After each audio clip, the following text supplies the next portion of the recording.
കണ്ണൂർ വേങ്ങരയിലെ റീമയുടെ ആത്മഹത്യ ഭർതൃപീഡനം കാരണമെന്ന് കുടുംബം. ഭർത്താവും ഭർതൃമാതാവും മകളെ മാനസികമായി നിരന്തരം പീഡിപ്പിച്ചെന്ന് റീമയുടെ പിതാവ് റിപ്പോർട്ടറിനോട് പറഞ്ഞു.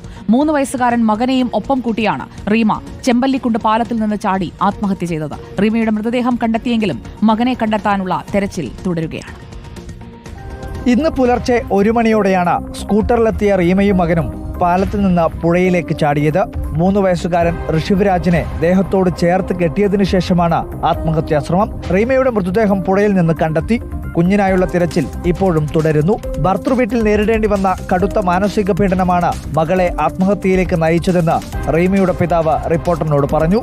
ഇതിന് കർശനമായ ശിക്ഷ തന്നെ അവർക്ക് കിട്ടിയിരിക്കണം, അമ്മക്കും മകനും. കാരണം ഇനിയൊരു കുടുംബത്തിന് ഇങ്ങനെ ഒരു അവസ്ഥ ഉണ്ടാവാൻ പാടില്ല. എൻ്റെ കുഞ്ഞുമോൻ എൻ്റെ കൂടെ, എൻ്റെ ജീവനാണ് അവനെയാണ് തട്ടിപ്പറിച്ച് കളഞ്ഞത്. ആ അമ്മയും മോനെ കൂടെ ഗാർഹിക പീഡനത്തിന് ആ സ്ത്രീയുടെ പേരിൽ കണ്ണവരം പോലീസ് സ്റ്റേഷനിൽ ഒരു കേസ് നിലവിലുണ്ട്. ഇന്നലെ വൈകുന്നേരം 6 മണിക്ക് റീമ സ്വന്തം വാട്സപ്പിൽ ഞങ്ങളുടെ മരണത്തിന് ഉത്തരവാദി ഭർത്താവും ഭർത്താവിന്റെ അമ്മയുമാണെന്ന് കുറിച്ചു വെച്ചിരുന്നു. പുറമെയുള്ള ആത്മഹത്യാക്കുറിപ്പും പോലീസ് ശേഖരിച്ചിട്ടുണ്ട്. അസ്വാഭാവിക മരണത്തിന് പഴയങ്ങാടി പോലീസ് കേസെടുത്തു. കഴിഞ്ഞ ഒരാഴ്ചക്കിടെയുണ്ടായ 3 മരണങ്ങൾ വിഭജിക, അതുല്യ, റീമ. ഭർത്താവിൻ്റെയും ഭർതൃമാതാവിൻ്റെയും ഒക്കെ ക്രൂര പീഡനങ്ങളിൽ മനംനൊന്താണ് ഇവർ 3 പേരും ആത്മഹത്യ ചെയ്തത്. ഇനി എന്നാണ് നമ്മുടെ നാട് ഇത്തരം സംഭവങ്ങളിൽ നിന്നും മോചനം നേടുക?